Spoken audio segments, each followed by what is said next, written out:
Hello, everyone, and welcome to Games for Everyone, Episode 1. This is a show about celebrating video games and the community creating those video games. I am joined by my amazing co-host, Nick, from the Linux Experiment. Some of you may know him from that YouTube channel. And dude, how you doing?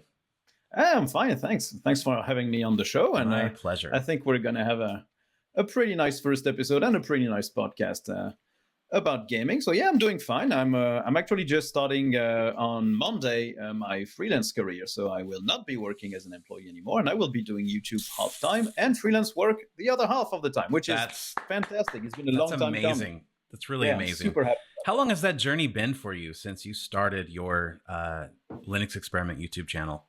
3.5 years now. I started at the beginning of 2018, I think, and yeah, it's been well going steadily. There hasn't been like a huge ramp up in terms of like subscribers, views, or whatever, but it's been growing steadily, and I think it's been doing well, and it's at a point now where I can see myself doing that mostly full time. I could do it full time, but I like having something else on the side, and also to not lose like my skills in terms of the day job that I do. Because that's all. Yeah, you got to have something to fall back on. Yeah, if YouTube ever crashes, burns, or if my channel dies, I'd be happy to still have a job after that. So yeah. Well, yeah, because I know we won't get into it, but I know that you had a scare recently with your YouTube channel, as I know that so many content creators have, where oh, your YouTube channel, bye. Sorry, no explanation, and that's a nice YouTube channel you've got there. we'll just kill it. Would be a shame if we just deleted it for no reason. Oh no, it doesn't exist anymore. Too bad. Man, that was scary.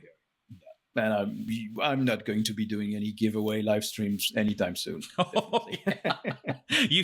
that situation that you had, it was terrifying. And it convinced me also never to do any giveaways. I'm not even going to give away like a $5 Steam card on YouTube. I'm just not touching it. Definitely not on YouTube. On other socials, why not? Maybe, but never promote it on YouTube. It seems like the thing to take home from this. So just give everybody kind of a high level view of what this show is going to be. It's a Linux first show, but it's not Linux exclusive. Nick and I have Linux backgrounds as content creators, and Linux is kind of our passion, but we are also gamers, and we're also I'm confident saying we're both people who are welcoming to Mac OS users, Windows users, Xbox, PlayStation, retro, like whatever. This is about video games, and so if our Linux experience can paint that in a certain light, then we'll use it, and if not, we'll talk about Windows, we'll talk about Mac OS. As far as this first episode goes, I love origin stories. So Nick and I are going to get into our gaming origin stories a little bit. And then we're going to talk about how we play games. That's not a conversation I've really had with anyone before. What kind of gamers are we? Kind of identifying our little quirks and our habits and our play styles and things like that. But I think the really interesting segment of this episode is going to be both of us had this idea of what is it like to play video games with old hardware. And I was thinking I'll take my 6-year-old NVIDIA 980 Ti and see how that performs with like 2019, 2020, 2021 published games. And Nick, what did you do? You took it a step further. My only really old gaming hardware is my old 2011 Mac Pro, which like is decked up to the max, that it can support, and it has a Radeon RX 580, which is still a capable card. But yeah, the spec sheet on paper seems incredible, but the results in real life are really not. And we'll talk about this a little bit later. Okay. Yeah, it was a pain, really a pain.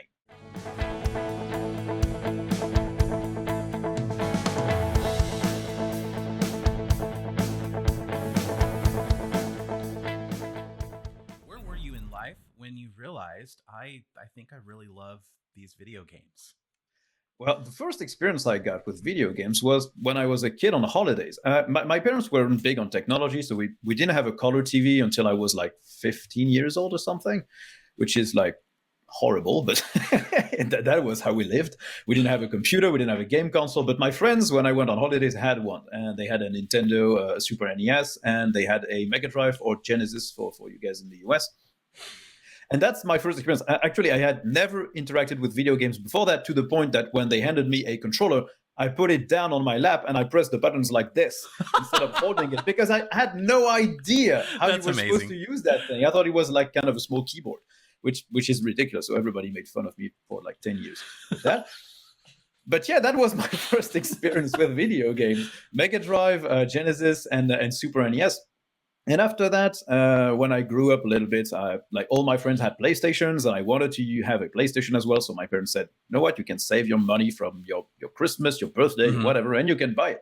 So I did, and that started me on that journey. I just think video games are an excellent way to spend some time, to learn new things, to discover new world stories. It's basically the same level of mind evasion as a book for me. It just transports me to another world, except that this world is like really materialized in front of your eyes, compared to a book, which you have to imagine yourself. So yeah, it's been my first experience with the PlayStation, and since then I had multiple gaming PCs. I had an Xbox 360, a PS4, a PSVR, an Xbox One, an Xbox One X.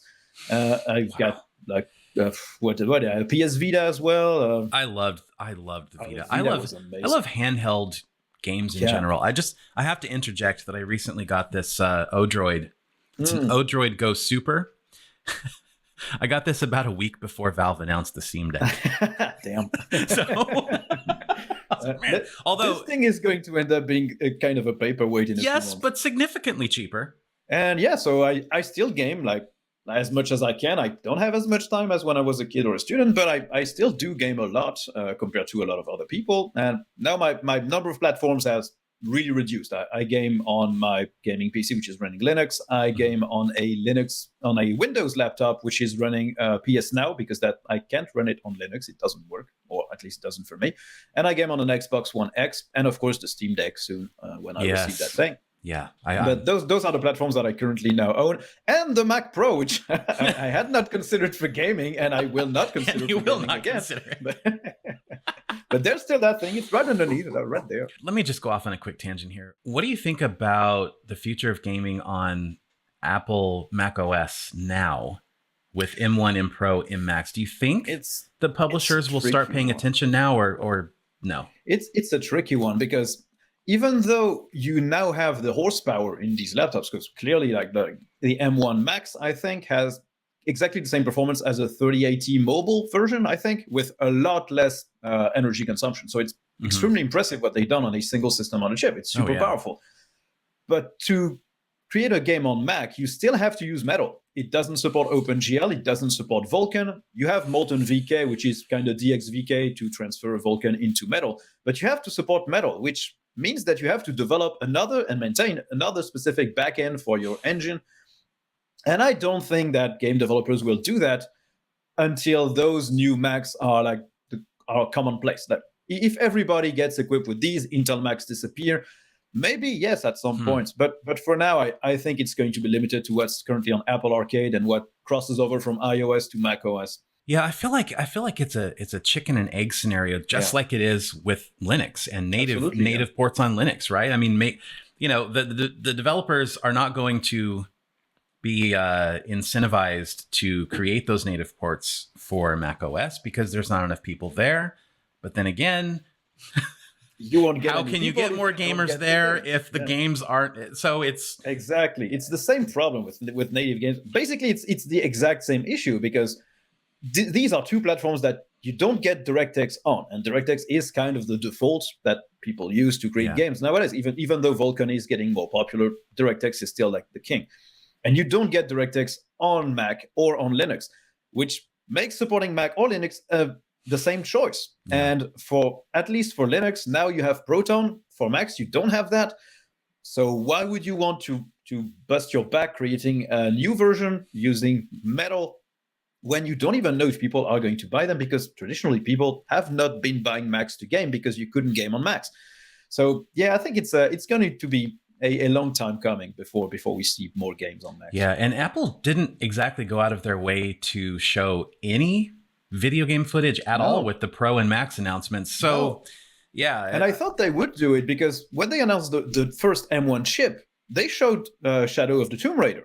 And they were like, this thing can game. It's an Intel version running with the translation layer, and it's playing at 30 FPS. I was pretty shocked, and I was like, okay, that's good. And so I thought that with the M1 Pro and M1 Max, they would be like, yeah, you know what? Now you can game. You can play anything you want. Like, download games, play. But they didn't even emphasize that. It's like they want these machines to be video rendering machines, and that's it. They're really leaning into the Pro moniker now of the MacBook Pros. Anyway, Absolutely. Sorry about the tangent, but I'm just fascinated with the entire evolution of Mac OS in the last year or two as it relates to the hardware. So I'd love to see something like Proton on Mac OS. Yeah, absolutely.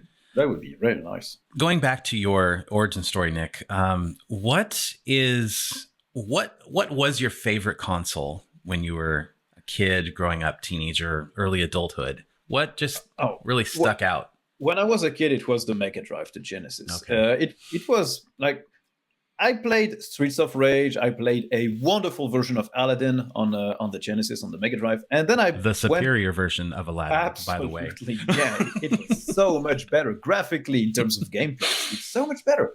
And then I went to the other place where I went on holidays, and my friend back there had a Super NES. And there I played Toy Story and Super Mario. And these things just didn't gel for me. They didn't work. Huh. I was like, I've got Streets of Rage on that other black console. It's edgy. It's super cool. It's a black console. I've got violence and blood and exactly. Mortal Kombat's like, uncensored on Genesis. Yeah, we had the Mortal Kombat with the blood, with the fatalities, and then you go to the Super NES and you play as an overweight plumber. It just didn't work for me. It didn't work. I was like, I don't think that's fun.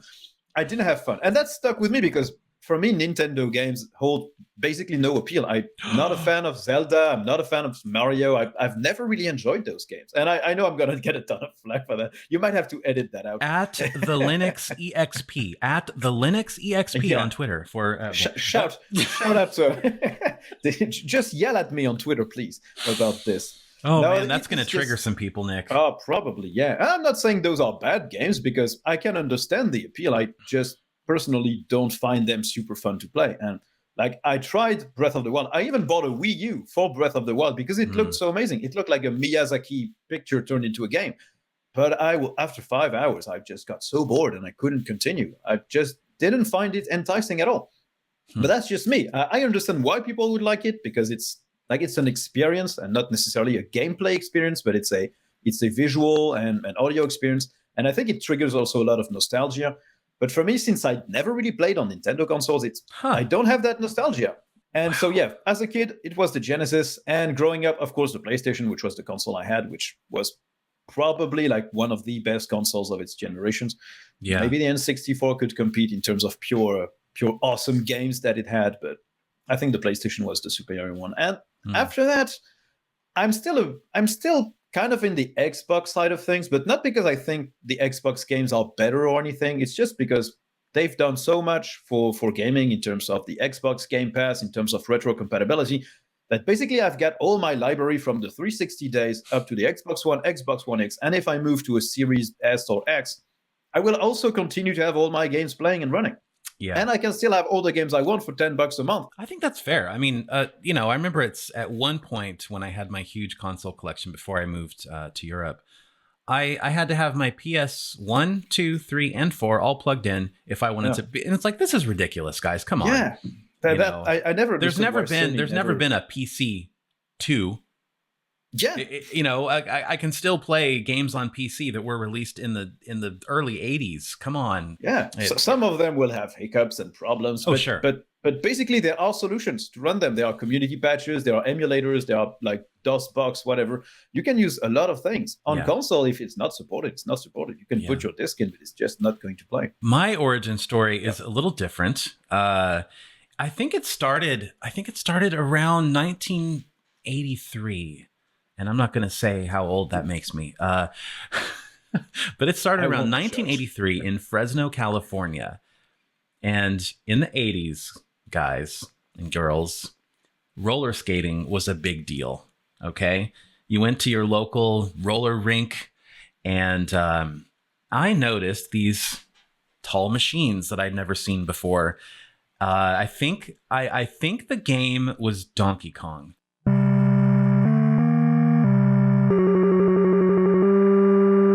The original Donkey Kong, the one that set Nintendo on fire, you know, and spread the magic of Nintendo around the world. But yeah, it was Donkey Kong.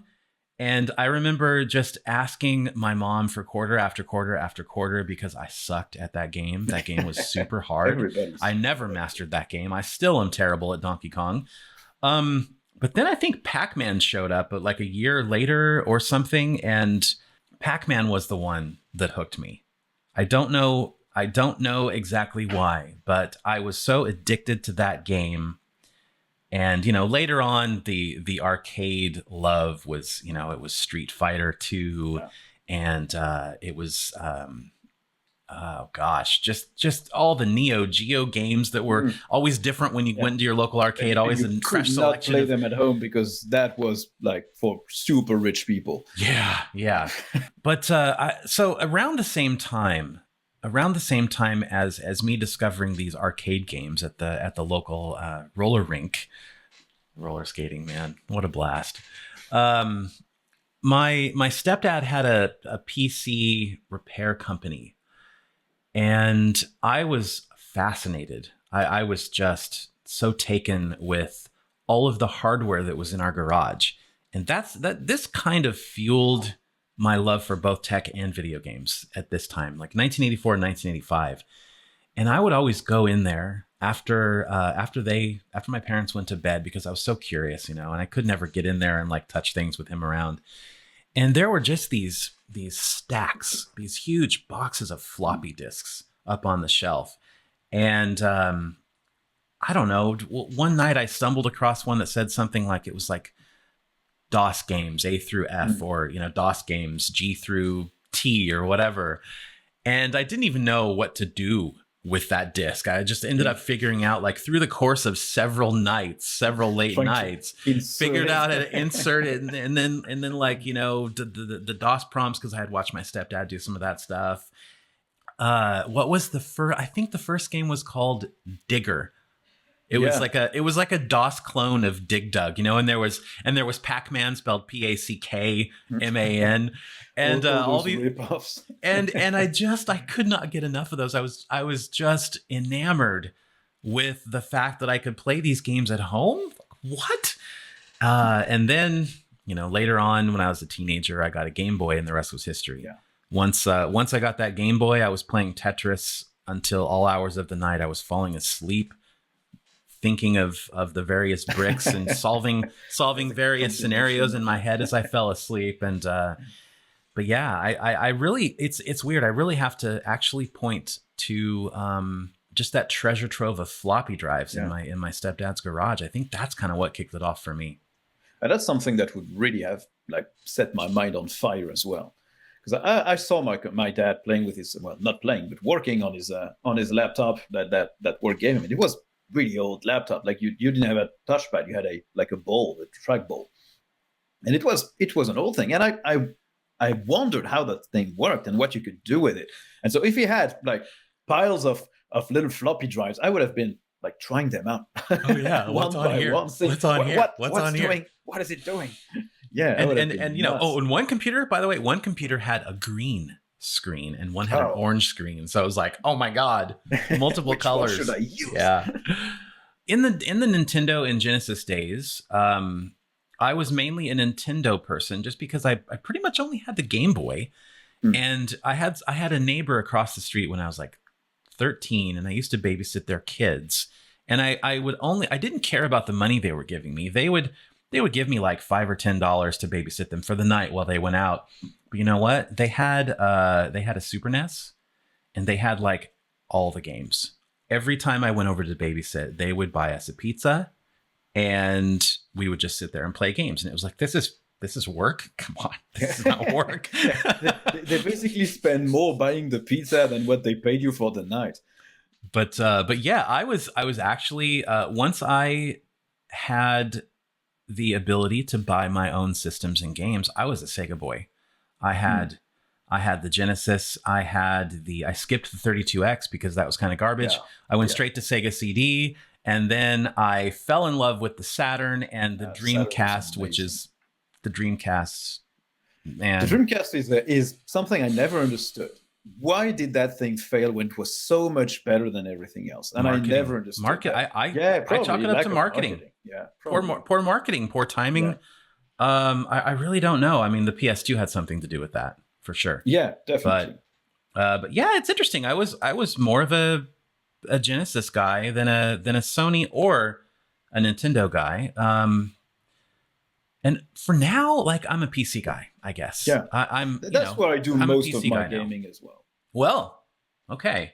So now that we know origin story, so we know that none of us is a supervillain technically. These are all good guys' origin stories technically. Yes, we are good guys. We didn't have like a early traumatism like that broke our minds and made us into evil geniuses.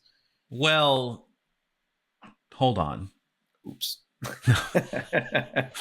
I don't know. I'd like to be regarded as an evil genius. You know, that would be nice.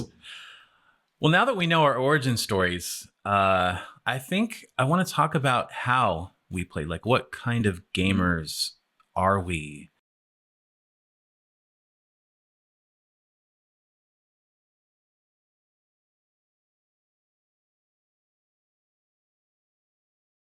I think the best way to introduce why I wanted to talk about this is kind of analyzing my own gaming habits over the last month or two. So this is where I work, and sometimes it's where I play as well. And there are so many days lately where, you know, I'm doing 10, 12-hour days, whether it's editing, content producing, whatever.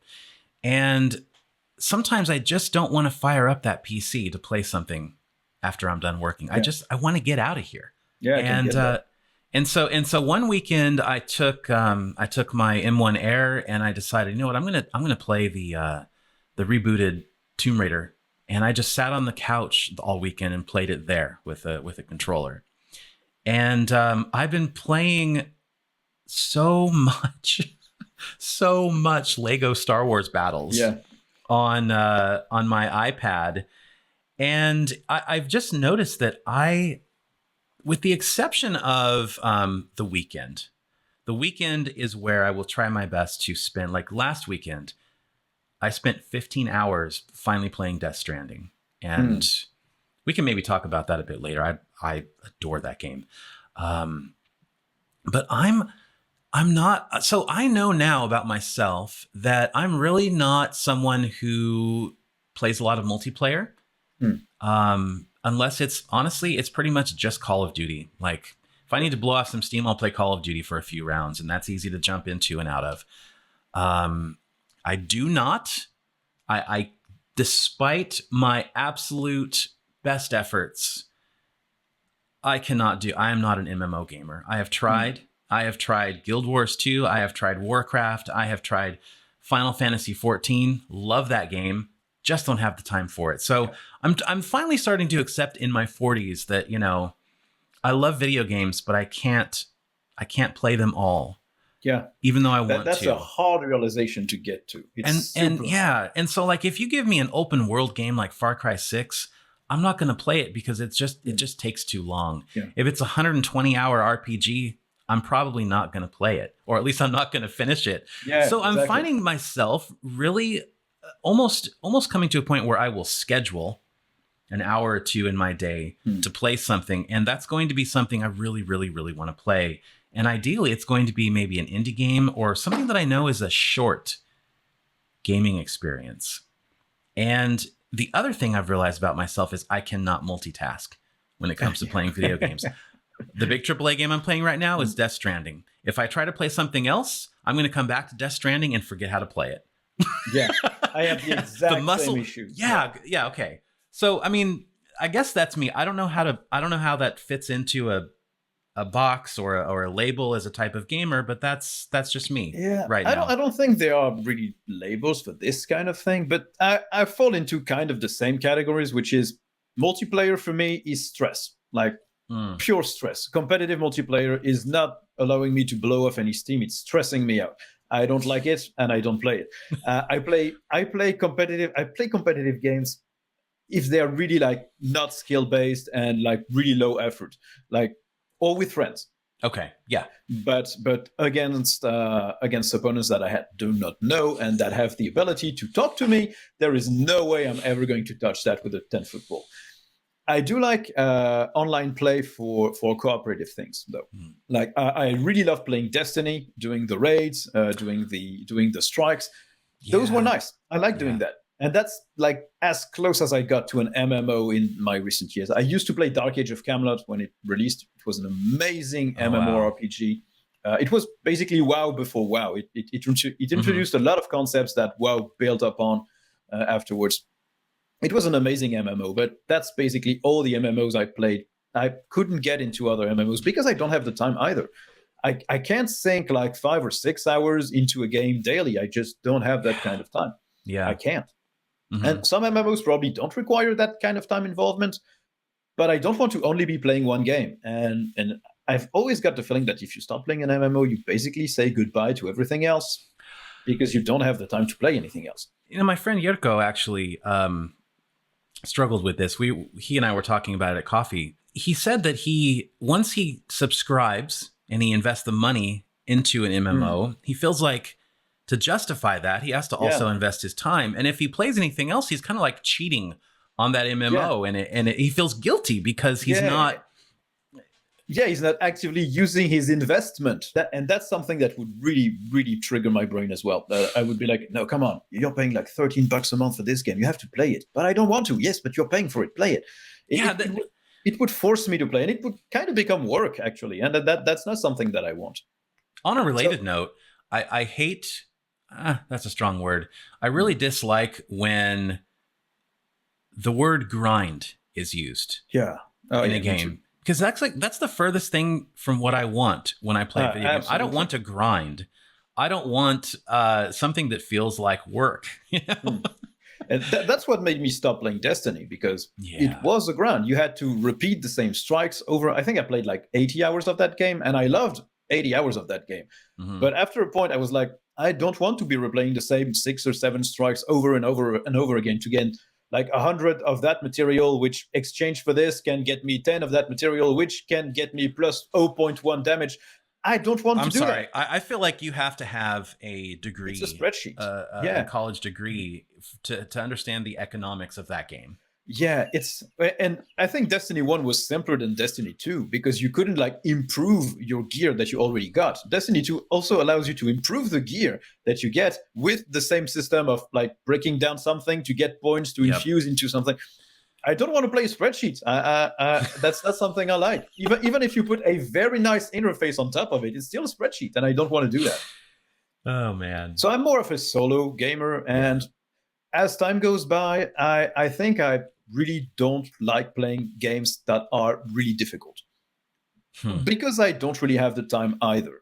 I used to play games on the very hardest difficulty as well. I finished like all the Uncharted, The Last of Us on the hardest difficulty, which was horrible. Brutal.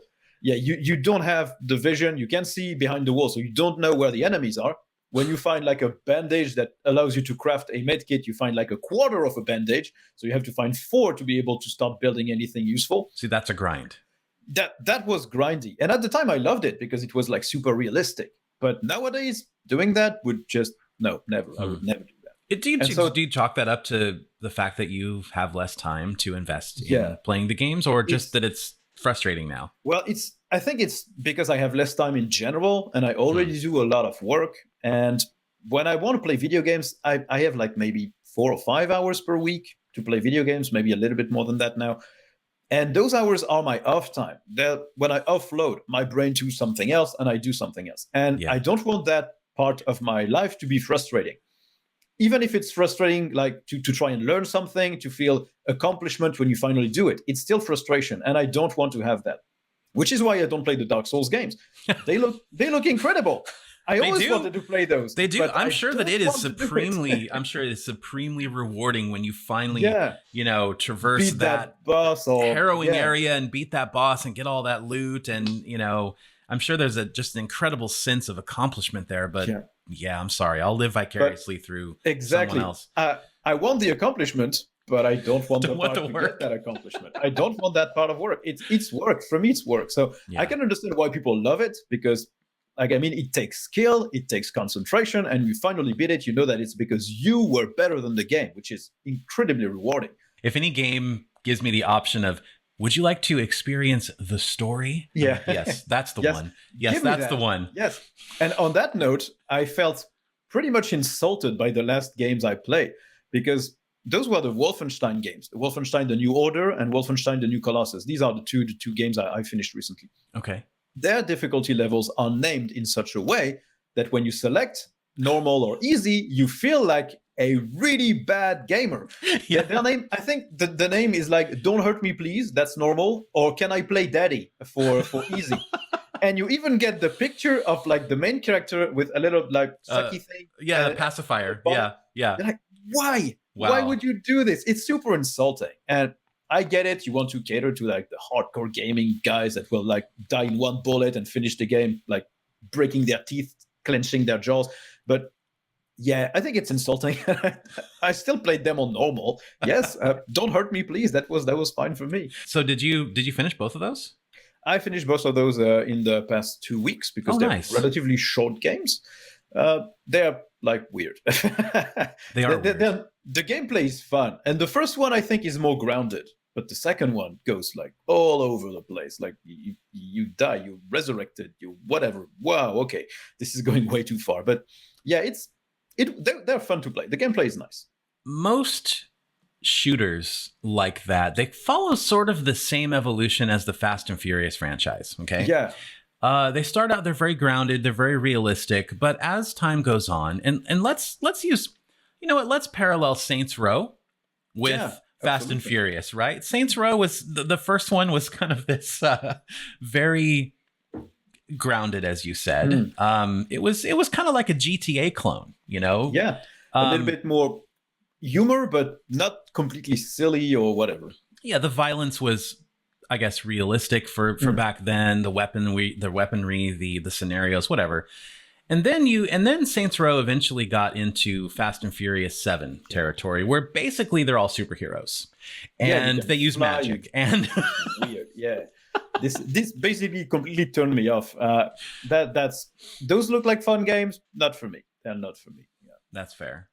Well, I recently finished for the first time the Tomb Raider reboot from 2013, 2014.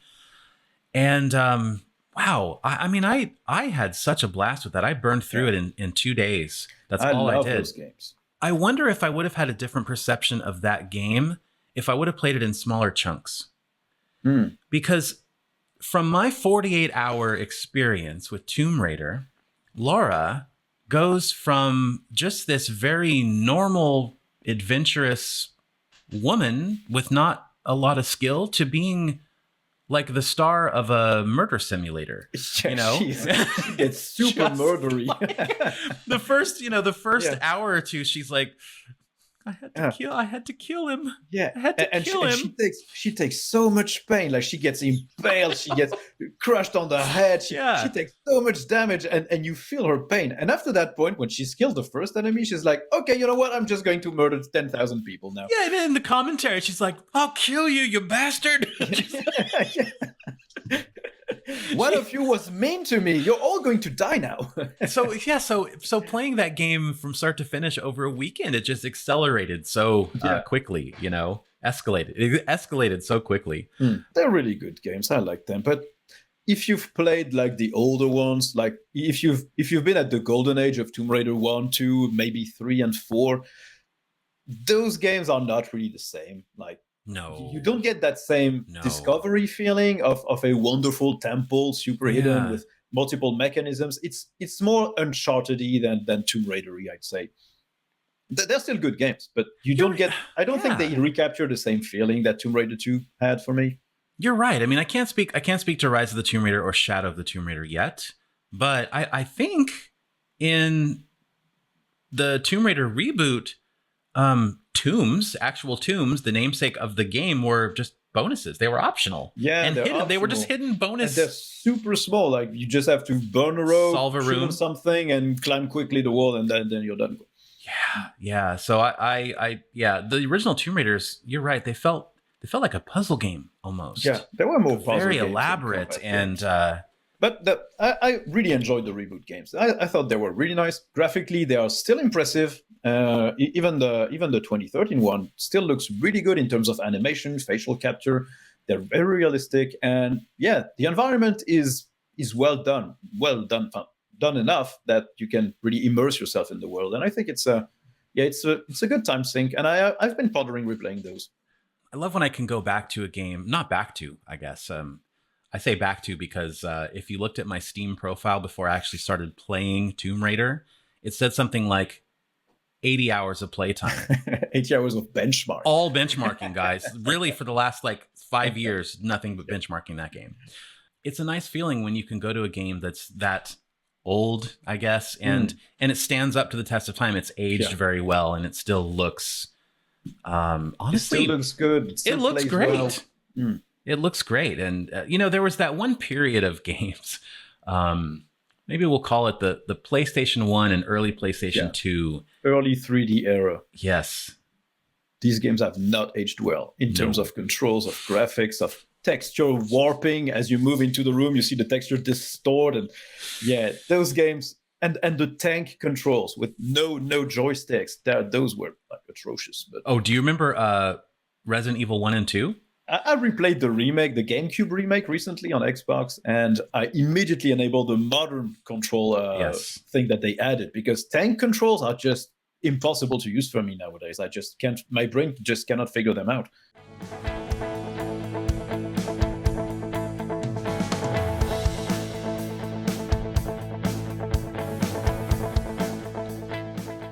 I'm not sure what we're calling this yet. Maybe we'll just call it Jason versus Nick. Yeah, we'll call it the challenge. The challenge. Nick versus Jason.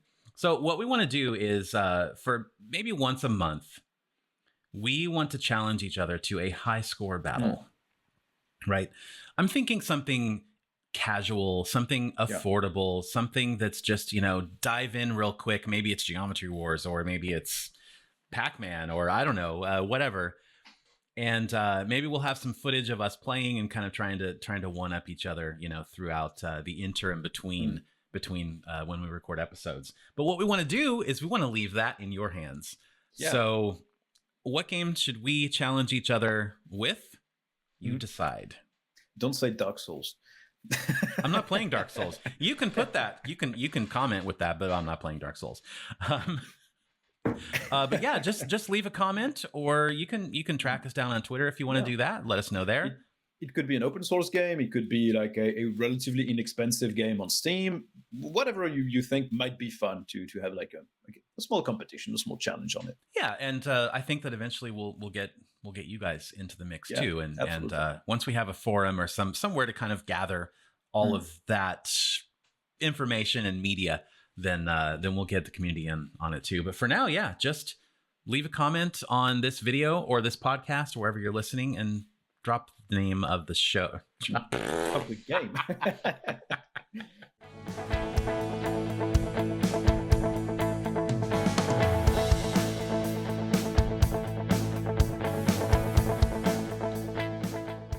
So, as we discussed before at the beginning of the show, we decided to try our hand at playing games on older systems. And as Jason said, he decided to use, what was that, a GTX 980 Ti.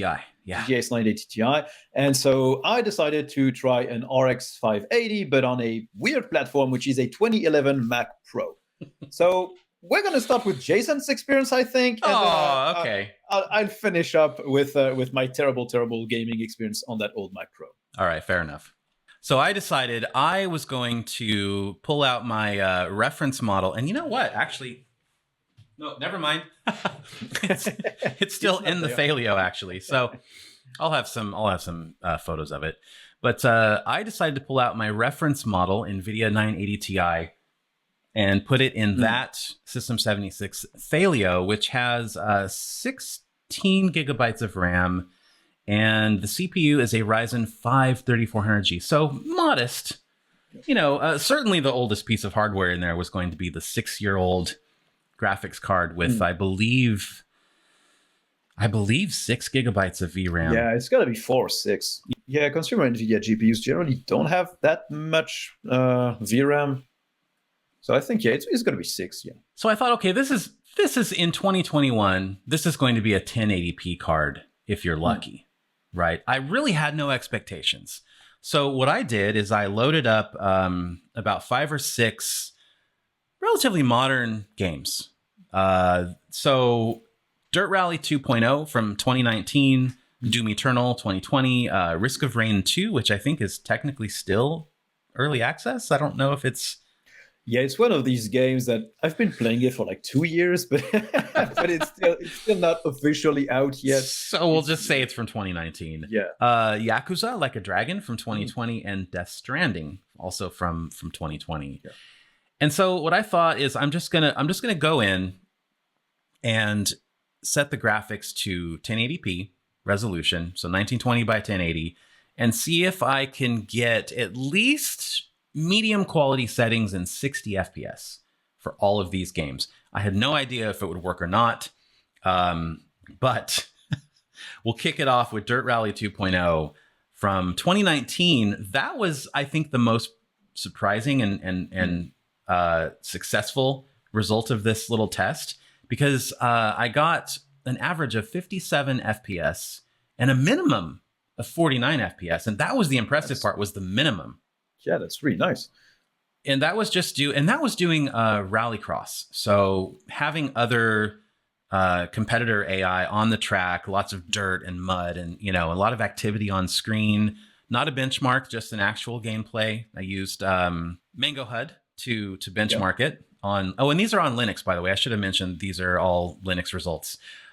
But which distro? Ooh, I'll tell you, Garuda. Garuda Linux with KDE Plasma. Gaming edition with that neon theme. Had I had more time, I really would have gone through and done these with Windows, because I think a couple of these might have benefited from playing on Windows just due to the overhead that you get with Proton sometimes. Yeah. So Doom Eternal, this one surprised me, because you think of Doom Eternal, you play it on a modern computer, and it's ridiculously optimized, right? The frame rates are just blistering high frame rates. It looks absolutely dazzling. I only got 45 FPS average at medium quality with this. At 1080p as well? At 1080p. Okay. Yeah. That's surprising. Yeah, really surprising. And that's Vulkan too. So it's, I don't know what to say about that. Would I consider it playable still with that card? Yes. That's that's the test. Is it a card I could still game with today? So far, yes. Dirt Rally 2, yeah, definitely. Doom Eternal, definitely. Although Doom Eternal kind of just begs to be played at 60 FPS or higher. Yeah. It just those feels... kind of Twitch shooters really benefit from higher frame rates. Risk of Rain 2, I won't spend too much time on that. Just enough so that I can insert a quick clip. But that was a piece of cake. 100 plus FPS on maximum quality at 1080p. It's a very stylized game. There's no there's a lot of effects, visual effects, like attacks and spells. There's a lot of monsters, but it's very low poly, and so I don't think it's it's despite though it being low poly, it really is gorgeous. It's a great game to look at. Yeah, the art style is pretty cool. Back to Tomb Raider now. I actually did Shadow of the Tomb Raider, which was released in 2018. That was another kind of a high watermark. Get this. What do you think, Nick? What do you think it got on 1080p? High quality graphic settings? I'd say it should reach about 60. 59. Excellent guess. I thought it could have been around 60. You win. But I'm judging with the results that I generally get, because that's the game I use for virtually all the benchmarks I do, for all the hardware reviews I do. So yeah, I think 60 sounds right. Another great minimum FPS as well. So 45 FPS minimum on that. Yakuza Like a Dragon, that came out in 2020. And I played that at 1080p medium, which was kind of my entry point for all of these games. And I got between 45 and 60 FPS, but with a lot of stuttering. Dropped frames? Lots of dropped frames. I mean, again, on Windows, I don't know how it would have behaved. It might have behaved a bit better. but on my Linux system, it was barely playable. Yeah. Even despite the frame rates. Now we reach the game that if I was looking at, do I need to upgrade my graphics card finally in 2021, if I can find one, do I need to pull the trigger on that? Death Stranding. So to hit 30 FPS at low quality, I had to drop it down to 720p. Low graphics quality, 720p, and I was just hitting 35 FPS in open world areas, and that wasn't a pleasant experience, especially knowing how gorgeous and immersive that game is. It's not, you don't necessarily need the twitch reflexes, but I want to just bask in that environment, and having to drop that down to 720p on my 4K screen kind of hurts the experience a bit. Man. Those are some big pixels. Yeah. So that game, that was also a game that really started to hit the VRAM ceiling. And that was, I think, the bottleneck for this card in 2021 was the VRAM. A lot of games, probably the frequency of the VRAM as well. That's true. It's got to be older GDDR4. Yeah, but Maxwell, NVIDIA's Maxwell was a hell of a line. I mean, those very things. Powerful architecture. Yeah. So I guess from my experience, Nick, it's tough. It's tough. I don't know. I'm out of. I don't know what to say. Is it something you could use to play games or not? And it's a hard conclusion to reach. Yeah, I think that if I had the money and that was my only graphics card at my disposal right now, and I could find one for relatively, an affordable price, I think I would probably have to pull the trigger. But that being said, I think that for a 6-year-old graphics card, it still turns in pretty good performance. I mean, this is not something you want to throw away. Now, for the Mac Pro. I cannot wait to hear about, because you just went like way outside the box for your testing. Yeah, so, basically, I have that RX 580, but I didn't want to try to remove my current graphics card because I only have one desktop PC, and I use it for production for the channel, and so swapping graphics cards all the time was just not convenient. So since I had that old 2011 Mac Pro, and I had already the RX 580 inside, I decided to try to use that to benchmark a few games. And on paper, this thing is very powerful. It's got two 6-core Xeon processors, so 12 core in total. It's got 32 gigabytes of RAM. Wow. It's got an SSD and the RX 580. Now, the problem is all these components are extremely old. And the Xeons only go up to 2.4 gigahertz. So this is relatively frequency limited. Yeah. They can't really turbo boost that much. The RAM is only 1333 megahertz in terms of speed. Wow. So that's old. That feels ancient. That's super ancient. Oh my gosh. Okay. So even though you've got 32 of it in, I think it's 4 slots. Yeah, or 6 slots. It's still very slow RAM. And the SSD is SATA 2. Not SATA 3, not NVMe. It's just a SATA 2 SSD that I slot in here. So, of course, the performance is going to be better on computers more recent than this, even with less cores and less RAM. Something that has 16 gigabytes of more modern RAM, even like 2 or 3-year-old, 5-year-old RAM, or a 5-year-old CPU, is probably going to perform better than what I got on the Mac. And it's also played on a Mac, which has not been the best platform for gaming in terms of performance either. So I benchmarked a few games. I also measured these numbers, these FPS numbers, while OBS was recording in the background. So keep in mind, this might have a hit. It's about 10% CPU hit. But since it has so many cores, and I'm probably sure that not all these games can use like 12 cores, not so sure it would have decreased the performance that much. So I tried Metro Exodus, which was released, I think, in 2019 or 2020. But on Steam, it was released this year, if I'm not mistaken. This year or last year. And this game ran surprisingly okay. I tried it at my ultra-wide resolution. It's 2560 by 1440p. No, 2560 by 1080. And it was at mid settings. And it ran with a very, very wide range of FPS. It went from 60 to 30, basically. it oscillated between 60 and 30, depending on what was shown on the screen. In the metro tunnels, it runs at almost 60 FPS. As soon as you get to the surface, there's a lot more stuff to display. Yeah. There's snow effects. There's your footsteps in the snow. You drop down to 30, but very rarely under 30. Wow. For 1080p ultra wide on medium settings on a 10-year-old PC? That was pretty impressive. I think with just 1080p, no ultra wide, you should get a more stable experience. The problem is there was a lot of dropped frames as well. So that 30 FPS was not a... It stayed smooth in terms of the number, but in terms of what you're actually seeing on the screen, it's choppy. I would say it's playable at 1080p, not on an ultra wide.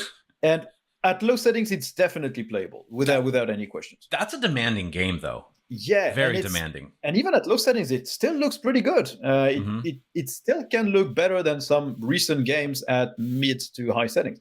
Call of Duty, for example. For example, yes.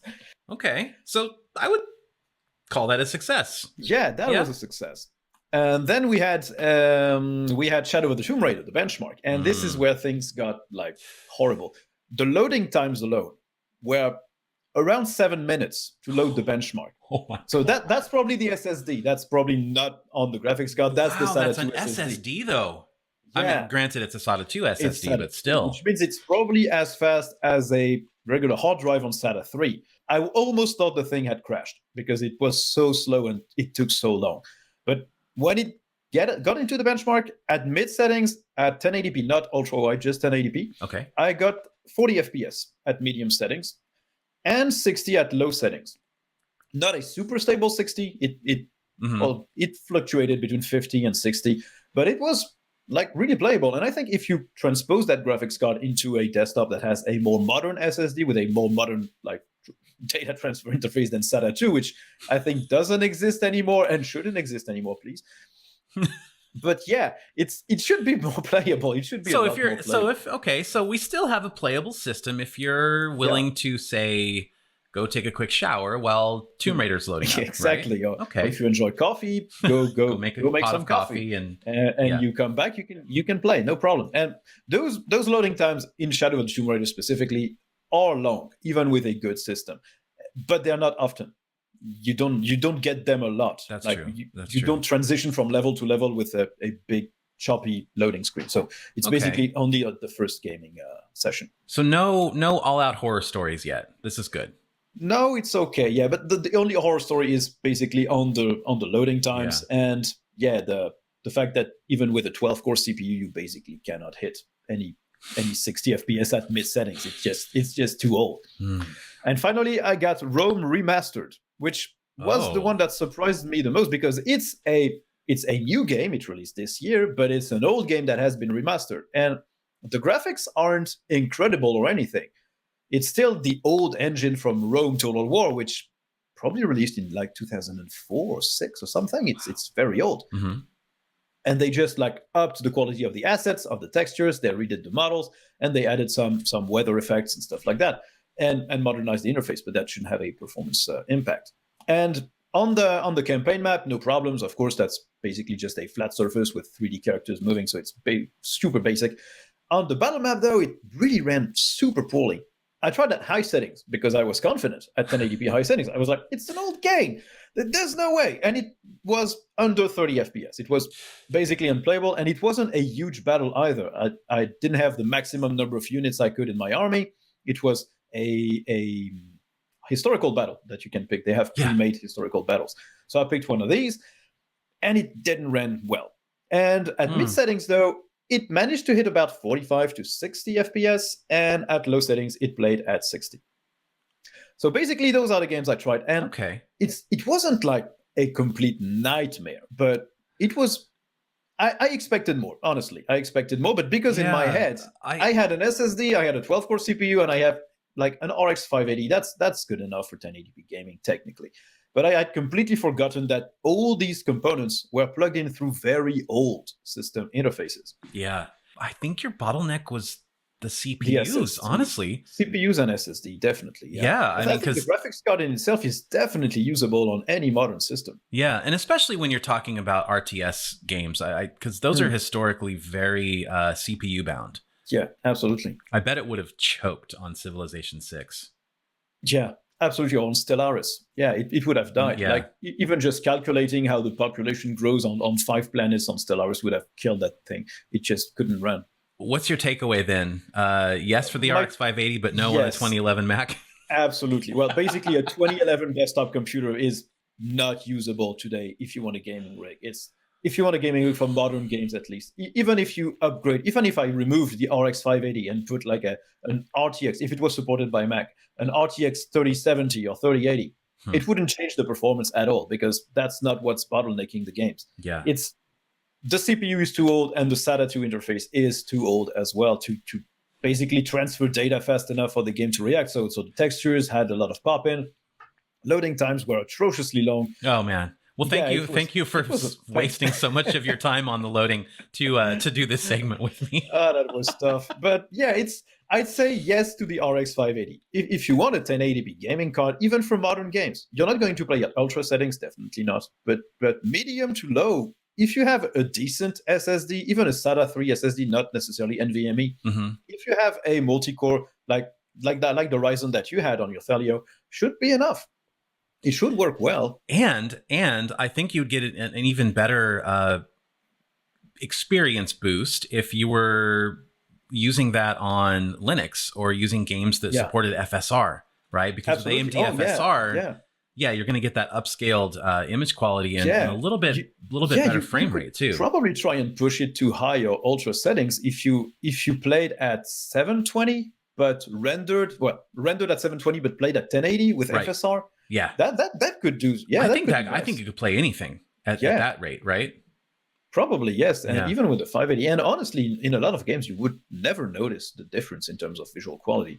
You'll see a little bit of noise on the textures, but in fast-moving games, you can't really see it. You got to kind of give props to AMD for releasing a technology that almost, in a small way, cannibalizes their modern GPU sales, because you're getting a little more life out of your GPUs. And that's something that they always, I don't know whether it really resonated with people, but for several years, AMD tried to kind of frame the Radeon graphics lineup as being like fine wine. They use the phrase fine wine, where the drivers will improve and it ages well, and your performance will improve over time. And they've kind of way after the fact now finally delivered on that. And they over-delivered, but like 7 years after using that marketing tagline. That's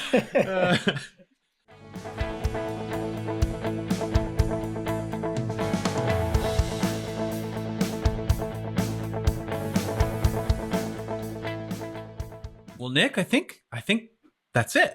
I think we did it. I think we completed that first episode successfully. Did we tackle everything? I think we did. All right. I think we did. And if we didn't, well, you won't know. And we can always go back to it in another episode. Yep. So I hope you guys enjoyed Games for Everyone, episode number 1. And we will see you again in 2 weeks. Yep. This is available as a video and as an audio podcast. And hopefully by the time you are hearing this, it will start to infiltrate into all the various podcasting clients out there. And it'll be up on YouTube and hopefully up on Odyssey as well.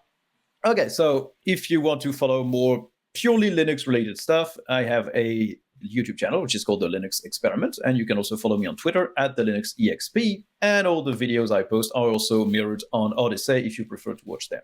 Excellent. And I do highly recommend his channel. It's very polished and it's very prolific as well. You've been just cranking stuff out lately. I also have a Linux channel where... very good one. Thank you. My Linux channel is Linux for Everyone. You can find it at youtube.com/Linux for Everyone. And it is also mirrored on odyssey.com. And also have a podcast by the same name, which is me and a cool guy named Schickel and my friend Jerry Morrison. And we kind of talk about desktop Linux and the community that is enjoying desktop Linux, and make some app recommendations and, just talk about our Linux journey, because I have been using Linux for only about 3 years. And so it's still, it's still an ongoing adventure, and it's always kind of fun to talk about. You can find my personal Twitter at KillYourFM. I'll have some links in the description for this show. You guys know how to find, how to do that. Yeah. Click the links. I don't know. Yeah, there's gonna be links. There's gonna be stuff. You just use your mouse or your finger. You click on it. Well, before we say goodbye, what are you going to play this weekend? That's a good question. Since I just completed the 2 Wolfenstein games, I think since this weekend is basically Halloween, it's going to be basically only horror games with my girlfriend, because she loves horror games. She doesn't love to play them. She loves to look at me play them and get scared and almost throw the controller because after 1 hour I'm too stressed. But yeah, so we're probably going to play Outlast 1 and 2, the latest House of Ashes, which was released by the developers of Until Dawn. I've been really enjoying what they've made. So probably that as well. Layers of Fear, we have lined that up. And Visage, which has been released on the Game Pass as well, which is truly horrifying. So truly horrifying. Yeah. Even I play a lot of horror games, and I'm not very much scared by those. But this one works. Yeah. I am sensing a horror-themed episode in our future. Might happen, yeah. Because that's a genre I don't typically lean into, aside from, your Resident Evils and your more mainstream horror titles, which are, when I think about a horror game, I don't want a game that is just disgusting. Yeah, and me too. Wants to gross you out. Like that's shock value. I want something that really will just make my skin crawl and terrify me. I'm not into like the screamers, the stuff that just jumps at you to surprise you, or just the gore, the viscera, or whatever. Yeah. That just doesn't work for me. It's just gross and it's not scary. But something that has a really heavy atmosphere that will grip you and make you like sweat or get your skin crawling. That's the stuff that I really enjoy. That's horrifying said like that, but yeah, that's it. My answer is not nearly as exciting as yours, but I'm going to try to finish Death Stranding because I'm about in the Midwest right now. I'm about halfway across the map, and everything is getting very exciting. I've got a garage now, and I've got a trike, and I've got I've got the power skeletons for my legs, and it's getting really awesome now. And I'm running over terrorists, and it's just I've never enjoyed walking so much in a video game. I say that with total sincerity. I mean, it's like, I know there are so many walking simulators, but I've never played a game where I am simultaneously, I feel like I'm actually hiking, like trying to watch pay attention to every step, and I love the fact that you actually gain momentum when you're running downhill and it's hard to stop, and simultaneously just basking in the beauty of that game. Scenery, yeah, I really need to play this one. It passed me by when it released, but that's something I want to visit at some point. It passed me by too because it looked so weird. Yeah, and I was just out of Metal Gear Solid 5, 5, which was not a fantastic experience. And so, yeah, I just wasn't feeling another Kojima game for now. But now I think I'm ready. If you evaluate your desire to play that game solely based on a trailer, I think you will not. Yeah. But once you get about an hour or two into it, and I do want to stress that if you're thinking about playing this game, you have to get through the first couple hours. Because there's a lot of story building and world building and exposition that has to happen. Very Kojima-like, yeah. Exactly. Kojima loves his long cutscenes and his very elaborate dialogue. And so you have to get past that. And if you enjoy that, more power to you. But once you get past that first 2 hours, it just envelops you. It's quite an experience. We'll do this again in a couple weeks. Yeah. Yeah, absolutely. All right, man. It has been a blast. Thank you so much. Yeah. Thank you all for watching and or listening. If you enjoyed it, share it with a friend, and we'll see you back here for episode 2.